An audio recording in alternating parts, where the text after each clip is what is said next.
Welcome, Greek U Nation, to episode number 348 of the Fraternity Foodie Podcast. I'm your host, Mike Ayalon, CEO of Greek University. I'm a speaker and an author. Our third book is called From Letters to Leaders, Leveraging Your Fraternity or Sorority Experience to Land Your Dream Job. So go and pick up that book on Amazon today.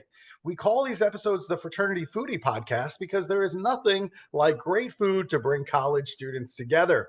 Fun fact, my kids are now getting ready to make their college decisions, and it's been so interesting seeing it from their lens instead of from my lens. Just know that your kids are their own beings with their own ideas about their ultimate college experience. So just listen to what's important to them and go and visit as many campuses as you possibly can to help them to make that important decision with their eyes wide open. Don't do what I do and just go to one school and not look at any other options, okay?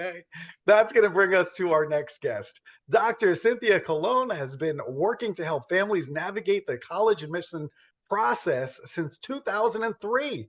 They were founded as co-ed college consultants and ran boot camps in the summer for rising seniors.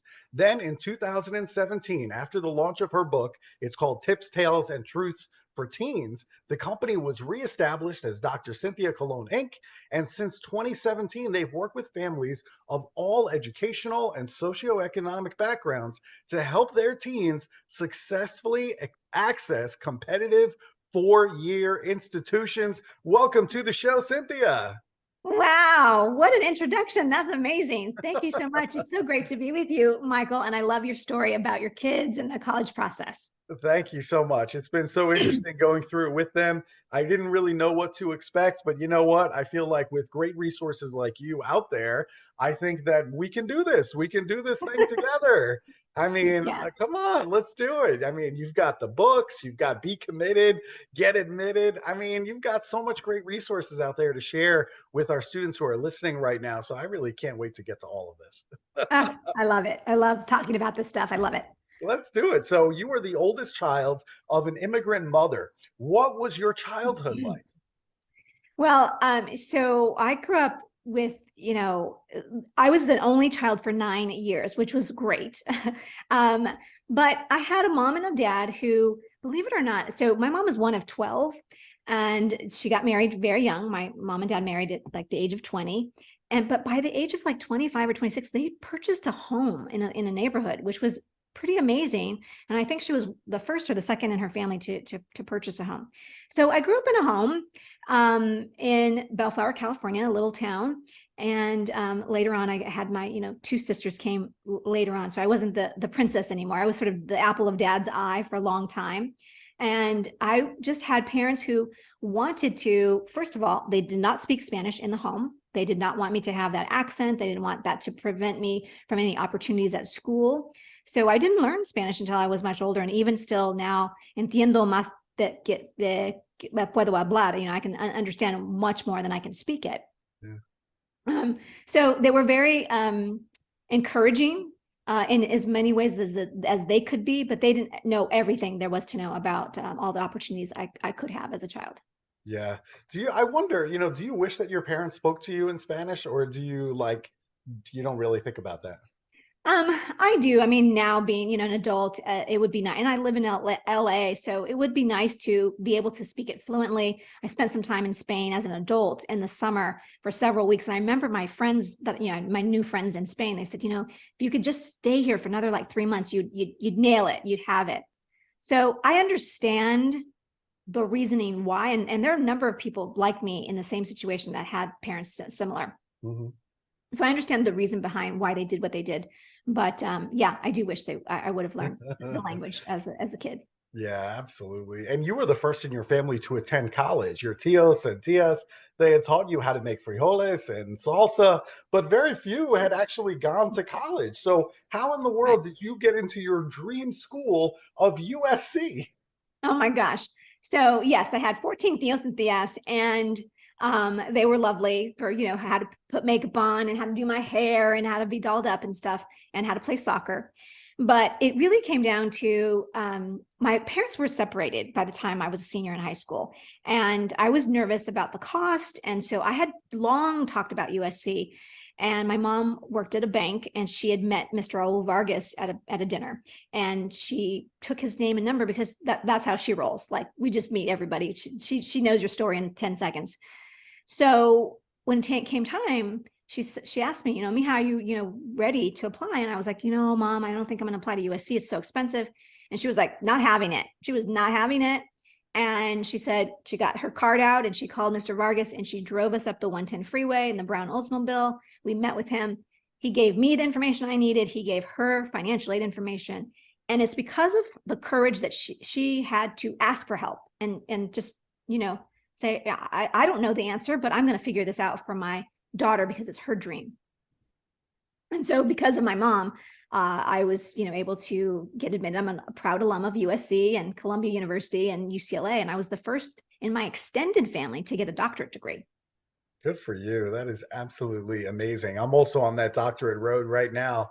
And I think I'm also like the first person in the family to actually get a doctorate. So, man, oh man, I'm trying to, set the stage for the next generation. I want them to know that it's possible that That's you can right. go out and do this thing. So I'm hoping that I'm modeling behavior for my kids too, You right? absolutely are. Yes, you absolutely are. Yeah, Yeah. I And hope when so. you write that dissertation, Yeah. I mean, that dissertation was, just, I mean, writing the book was way easier than writing the dissertation. So that was, a playground to figure it out.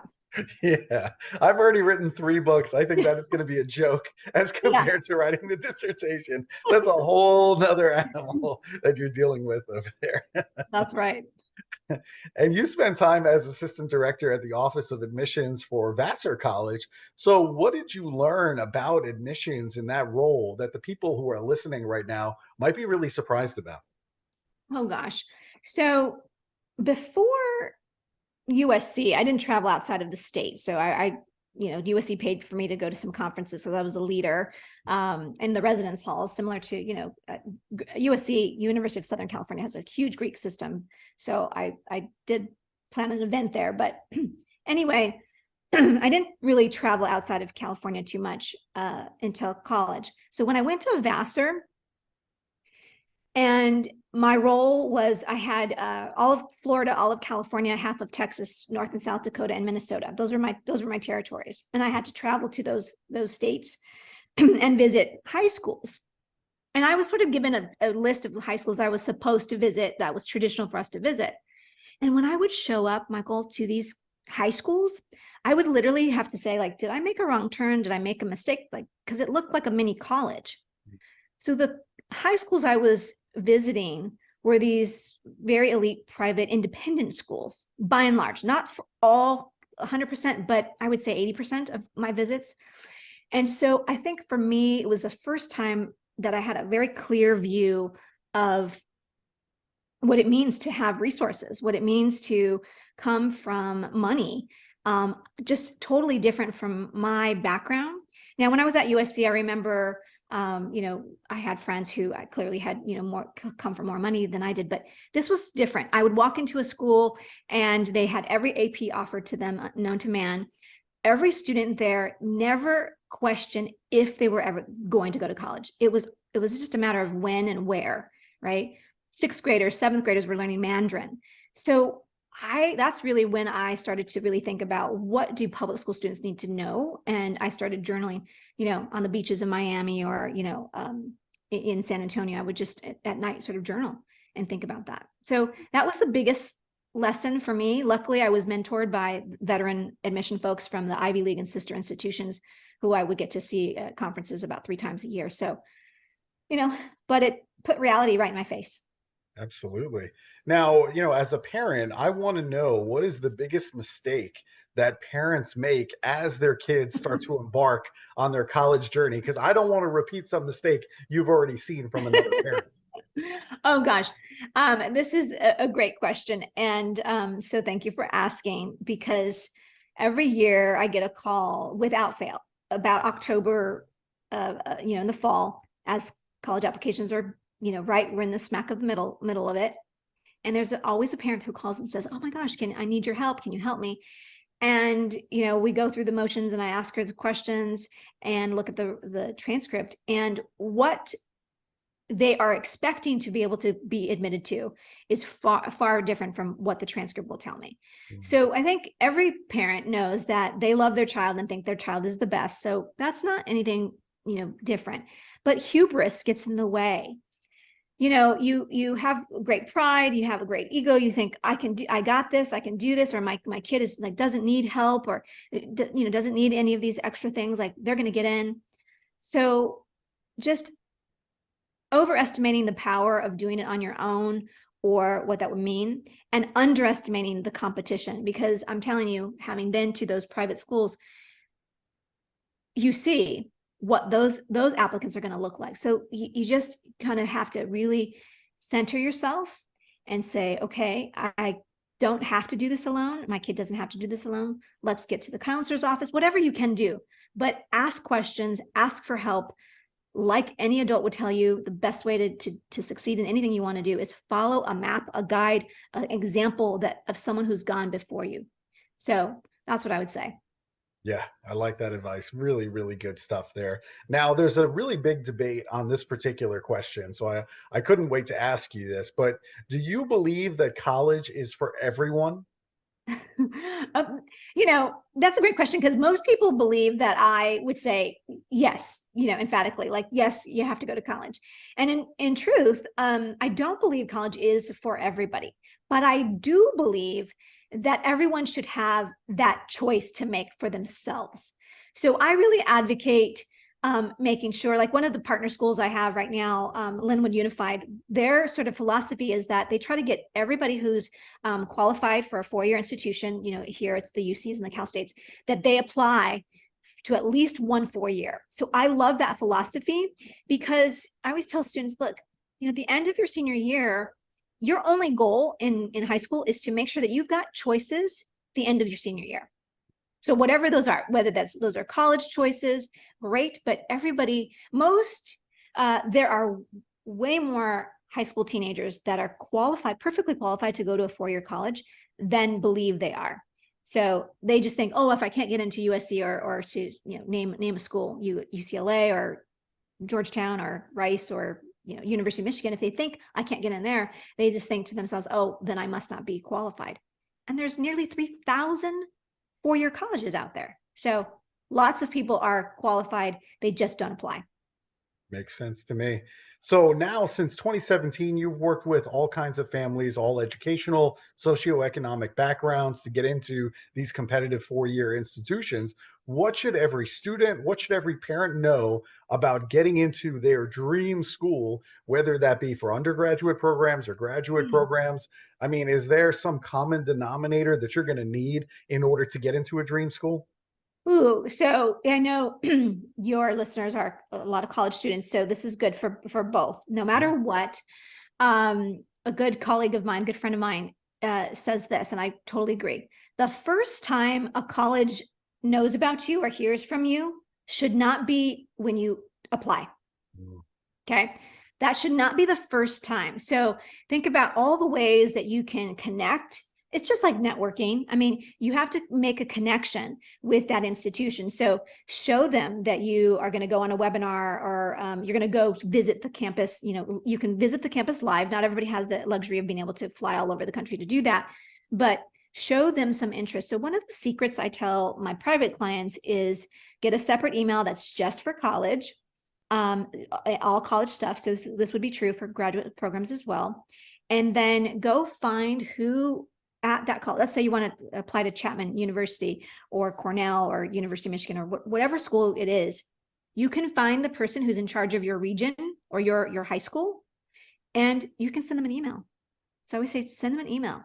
Get on the newsletter list, and then be sure you open those emails, because many colleges are tracking your interest by tracking how often you open those emails.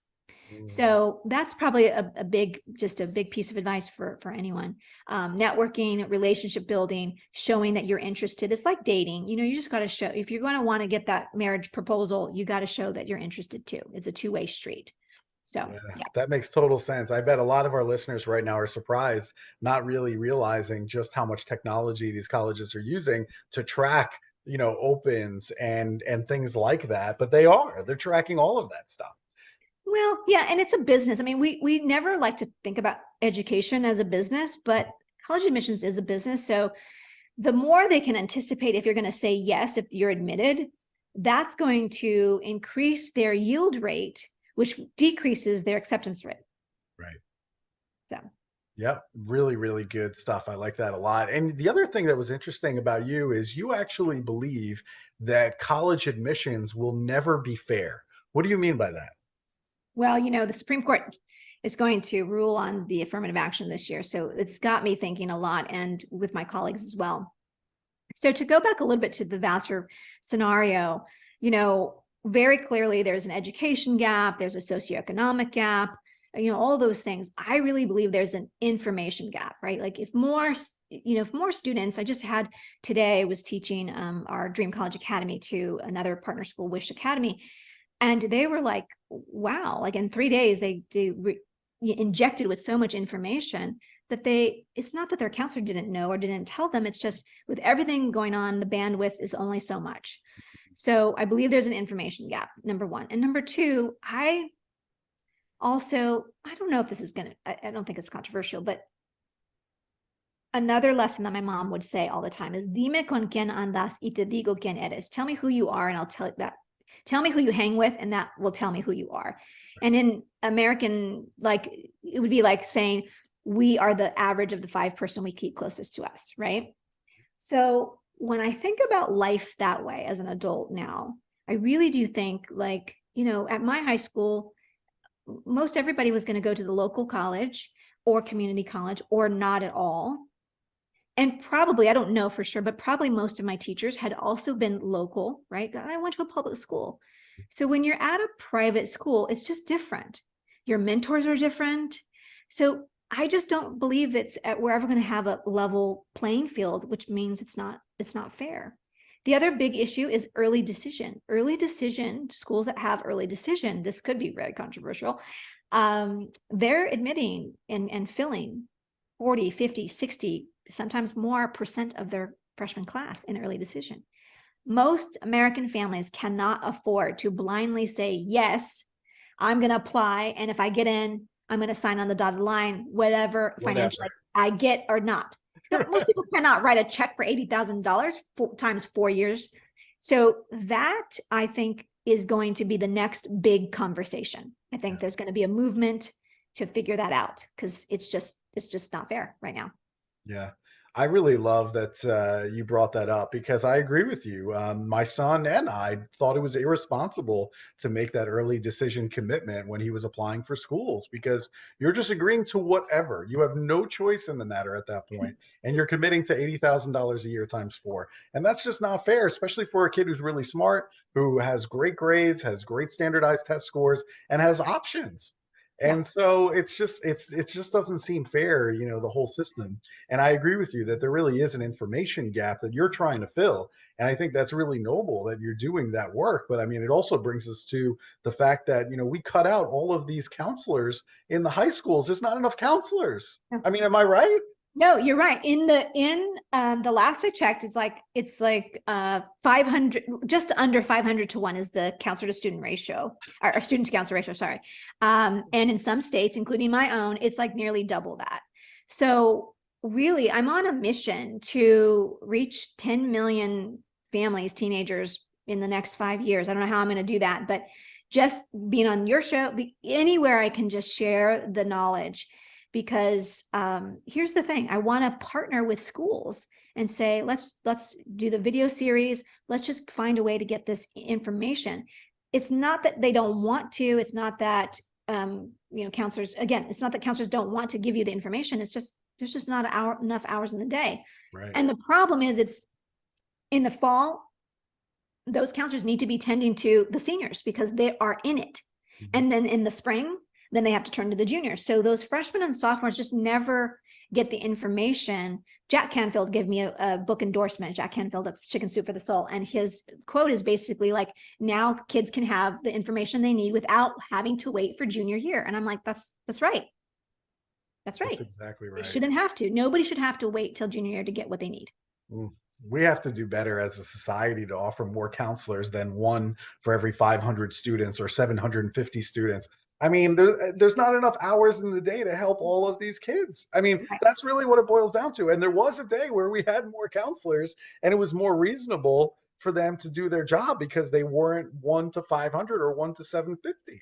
100% correct. Yes. Crazy. I mean, that is just unfair. That's just unfair to the counselors, and it's unfair to our students. That's all I can say about that. I mean, I don't disagree. The other thing I thought that was really interesting is that you believe that less is really more. So why should I, as a parent, not be overscheduling my teenagers? Oh gosh. Okay. So yes, thank you for bringing this up. So, back in the day, we would have students, kids I went to school with, they played 3 sports, 3-sport athlete, and, they were always doing something. And now what we're seeing is that if you can kind of focus, I mean, especially if you're applying to top 100 colleges, let's be real, right? So everybody needs to have something on their resume that they did in high school and that they just didn't go just to school and back. But for those who are really trying to access those top 100 colleges, we call it the coolness factor. If you can merge something you love to do with something you have to do or want to do, that's typically your coolness factor and your coolness project. So I'll give you a quick example. One of the students I worked with privately last year, she was she wanted to be an immigration lawyer. I'm sorry, she's a senior now. She's about to pick her school. She wants to be an immigration lawyer. So at her school, she's in mock trial, she's in the law pathways, all of those things. And she was also Girl Scout Gold Award. And she's also a national dance champion. She's on a dance team that she's practicing all the time. She didn't want to give that up. So when it came to saying, what am I going to do for my gold award? I said, look, Alexis, let's merge all these things. Let's leverage this thing that you have to do. So what she did was she just created a 6-part series, interviewing, a podcast series, interviewing immigration lawyers and immigrants to help educate others on the process of becoming a citizen. Beautiful. So she's got all the things that match up with who she says she wants to be. I want to be an immigration lawyer. So all of this matches on the right, and on the left, she gets to do one thing that she really loves to do and go for it, which is her dance. So she didn't want to give that up. I said, no problem. Don't give that up.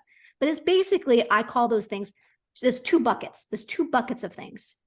So try to pick things that make you happy. And there's no need for parents to encourage their kids to be doing things that they don't want to do. There's no need to pull teeth to get them to do it. Just figure it out. Use 9th grade, 10th grade to explore a lot. Just figure it out and then narrow it down. Excellent advice. Really good stuff. So now I'm trying to figure out how I can pay for my college students, for my kids. So how can we maximize college merit dollars in order to help pay for this college education? Well, the first thing that's the easy thing, not easy to do, but the easy to say is your GPA and your test scores, if you choose to take test scores. That's the first thing, right? There are a number of colleges that give straight up merit dollars, merit aid, free dollars for how smart you are. Just that it's like your gift for being a good student in high school. Like, that's easy. So I always say, look, your GPA, you're going to graduate with 4 years, 8 semesters of grades, but you're going to apply to college with 6 semesters of GPA. So that GPA starts ticking the moment you arrive, on campus. So remember that. Second thing is, go to your counselor's office, your local counselor, the one counselor you have on campus, and go ask her or him for any of the local scholarships, Kiwanis, Rotary clubs, all those little $200, $500, $400 here and there and everywhere. They start to add up. So just go to in your backyard. Number 3 is to apply to scholarships that ask for an essay or a transcript. Why? Because most teenagers don't want to write an essay. So, but if you take my essay camp, we teach you to do the core 4 of essay types, and then you can have those to replenish to retweak and repurpose every time. So you're going to have a higher chance of getting a scholarship if it has a few more steps. And the last suggestion I have is to treat that like a part-time job. So I have a good friend that I went to college with. He when his daughters were seniors, he, instead of working at Burger King, he paid them minimum wage to apply to scholarships. And I don't know, whatever the $300, $400 that he invested for them to do that was a huge return on investment, right? One of them, I think, earned $6,000 and one of them earned like $8,000 or $10,000, something like that. So treat it like a part-time job and it will start to happen. And just remember, you can keep applying to scholarships all the way through the end of college. So it doesn't stop just because you got into college. So keep applying. That's great news for all of our college student listeners right now, that you still have hope. Keep applying. So other than your high school counselor, where else would I be able to find places to apply for these scholarships? Is there like a website out there? Where can I go to find them? Yes. Well, niche.com has a number of, it's a big search engine that you can do. Going Mary is another one. One of my favorites is called The Scholarship System. And Jocelyn, she's the founder there. She and I, she's been a guest on my podcast, so you can listen to her podcast and get her tips there. But she has a lot of good information. It's a quick place that I go a lot of times. And then another thing I should mention too is, this is not true everywhere, but here on the West Coast, there's WUE, W-U-E, Western. It's a group of states that have agreed to have not completely in-state tuition, but like 150% of in-state tuition if you have a college in mind and a major that they'll accept. So, and there are a number of ways to pay for college. You got to just put the mindset on. I would say you can Google whatever your major is, like let's say it's nursing. You can Google nursing scholarships, but you can also find the associations, right? So the associations of fill in the blank, any industry sometimes also has scholarships through their associations, national associations, local associations. That's excellent advice. I know that right there is worth its weight in gold. So thank you so much for helping all of our listeners. I love all of this. Now, I know you're out in LA, and I do get out to LA quite often for speaking opportunities. A lot of colleges in the area. And we love good food here at the Fraternity Foodie Podcast. And I get the sense that you're a foodie as well. So where should I go for a great meal in LA? Okay, my favorite place is La Boheme. It's a French restaurant on Santa Monica Boulevard and the corner of Santa Monica and I want to say Orlando. It's in West Hollywood. West Hollywood used to be my little backyard, and they have plenty of great restaurants in West Hollywood. So you can definitely Google that. Another sort of favorite of Los Angelinos is El Cholo. It's it's on Western, right in the heart of LA. It's the Mexican restaurant of choice. And I think it's like celebrated its 100-year anniversary, I want to say last year. And for college students, I would say when I was a college student at USC, they took us to Tommy's Burgers and Pink's Hot Dogs. So you got to stop at Pink's to get some hot dogs. Yes. I mean, that's like a must. Exactly. It might be 2:00 in the morning, whatever, but it's delicious, and definitely go and check that out. I've had Pink's before. It's very good. You have to stand in the line, but it's good. All right. This has been so much fun. All right. So if our listeners, if they want to buy your books, I mean, you've got Tips, Tales, and Truths for Teens. You've got Be Committed, Get Admitted. You've got all kinds of resources. Where should they go to buy your books, or maybe to connect with you to come and speak at their high school or their college campus? Where should they go? Well, you have so many great fraternity and sorority leaders that listen. And so I always think that that's the best way to say, hey, you want to go back to your school and give back? Like, let's do a project together. Like, I would say I would welcome that for sure. So the best thing to do is go to my website, drcynthiacolon.com. I'm going to spell it out because you may, not know. So it's DRCYNTHIACOL like Larry, ON like Nancy.com. You can also go to becommittedgetadmitted.com. That will take you there as well. My books are on Amazon, so you can find my author page there as well. But I say yes. I mean, The students that are featured in the book, Be Committed is the newest one. Mm-hmm. They are students probably just like your listeners who were involved in high school and continue to be involved in college. So there are a lot of students who want to give back to their high school and be a mentor to younger students. So I would welcome that. Yeah, that's a fantastic opportunity. I think the fraternity and sorority community, those who are listening right now that want to give back to other high school students, I think they could definitely partner with you and do some amazing things. So the book is called Be Committed, Get Admitted. Go and pick up that book today on Amazon or on the website. And Dr. Cynthia Colon, let me tell you, you are the best. You are absolutely such a gem. Thank you for sharing all of this great information. I know how useful it's going to be to our listeners. So I'm just honored that you were on the show. Thank you. Thank you for having me. It's been a pleasure. All right. And to our listeners, if you enjoyed this conversation with Dr. Colon, make sure that you like it and share it on social media. And we hope to see you on another episode of the Fraternity Foodie Podcast. Thanks so much for joining us. We'll see you next time.